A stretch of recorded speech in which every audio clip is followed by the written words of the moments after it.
नमस्कार, आप देख रहे हैं उत्तराखंड तक और मैं हूं आपके साथ सरिता तिवारी।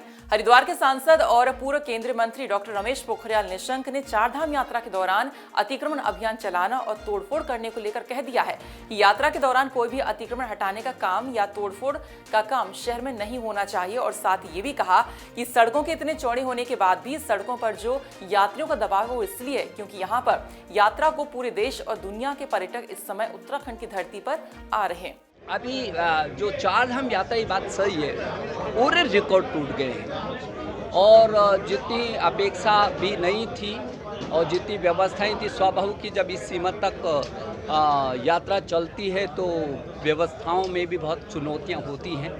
जिस बात को आपने कहा कि जो अतिक्रमण वाला है, ये बात सही है और आगे हम लोग ये कोशिश करेंगे प्रशासन से मिलके कि जब यात्रा का काल चलता है तो उस समय अतिक्रमण वाला जो तोड़ फोड़ है वो न चले, ऐसा हम लोग कोशिश करेंगे भविष्य में। चारधाम यात्रा में ट्रैफिक की बहुत बड़ी समस्या है, जगह जगह जाम। देखिए, इतनी बड़ी चौड़ी सड़कों के बाद भी आप समझ सकते हैं, यदि इतनी बड़ी अवस्थापना ही नहीं होती और हेलीकॉप्टर सेवा से लेकर के और जहाज़ की सेवा से लेकर के और अब तो करण प्रयाग तक रेल की भी सेवा अगले 2 वर्षों में हो जाएगी।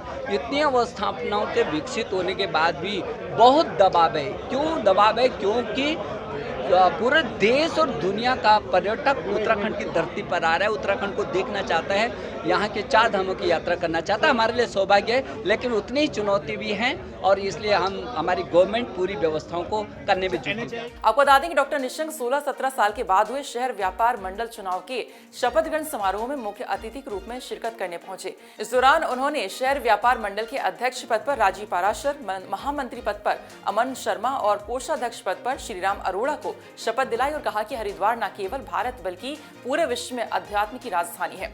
चारधाम यात्रा इसी हरिद्वार से होकर गुजरती है, जिस कारण आज हरिद्वार का व्यापार भी लगातार बढ़ रहा है।